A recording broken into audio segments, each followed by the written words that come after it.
Hey guys, welcome back to another video. Today's topic is, should I withdraw these claims? I clearly see an error. Should I ditch these claims because I already know what's going to happen and I could just save 6 months of my life and kill these things now and do them right? If you want to learn more about the VA claims process, check out my bootcamp at combatcraig.com.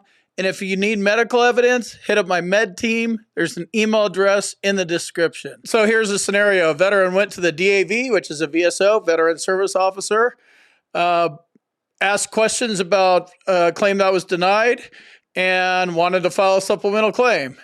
So the rep said, yeah, you just need to file a supplemental claim. And she just submitted 2 supplemental claims. With a supplemental claim, you need to submit new and relevant evidence to support your theory why your claim was denied. So if you're missing the nexus or the diagnosis, you submit either a diagnosis or a nexus or both, and then you submit the supplemental claim. In this particular case, the VSO just decided to submit the supplemental claims and not provide the new and relevant evidence. Like it said clearly on the decision letter, no nexus. And then the DAV just decided to, not say, go get the nexus, and just decided to throw things up against the wall. So why was this even done? Why would a VSO file a supplemental claim without adding the actual evidence you need? Good question. I think it's because they don't care. That's why I don't like VSOs, and that's why I'm going to handle all my claims on my own, and you guys need to get on board with that as well. You are always going to be your own best advocate. Like, maybe the VSO is like, well, we'll throw things up against the wall, or, ooh, I see that the veteran needs a nexus, and he's probably going to have to go pay for opinion. I don't want to bring that up. Like, tell us, VSOs, if we need to go buy medical evidence, tell us that and let us make the decision if we want to do that or not. Don't just assume that it's going to be an uncomfortable conversation, because what's uncomfortable is us putting our claim in your hands and then we realize it's going to be denied, because it will be, and you just wasted 6 more months of our life. I mean, we've already been engaged in this battle for 30 years. We want to get in, get out. We're big boys here.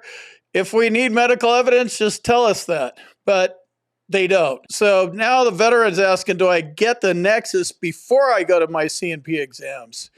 And as that is a strategy, really the best time is before you file the claim. So you file the claim without a nexus, got denied because you didn't have the nexus. Then you have the opportunity to file a supplemental claim, and you file that without the nexus. And just like, if you have a VSO doing this for you, you can blame the VSO all you want. It's still you. You hired them. You gave them the power of attorney to do whatever they want, and they did whatever they want. So now here we are on our second supplemental claim. We already filed it. You could get the nexus and submit it and hope that it gets into your file before the C&P exam, one or both of them, but that's not really how the system works. It's not really a roll as you go kind of deal. You submit it before you take your action, and then you let it fly there.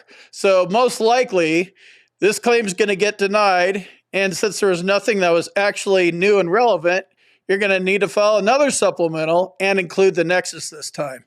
So the big question here is, should I withdraw these claims? This is up to you. The VA is kind of a weird, retarded, gigantic machine.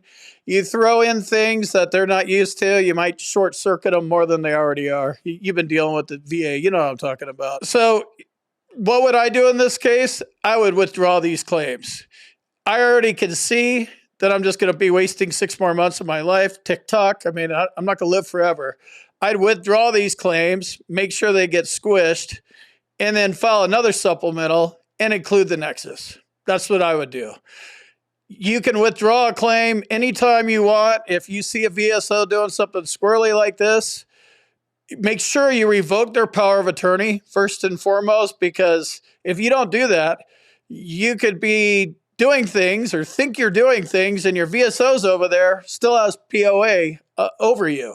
So they can still, act on your behalf, whether you actually want them to or not. So make sure you get the VSO out of there, or anybody that has a power of attorney over you.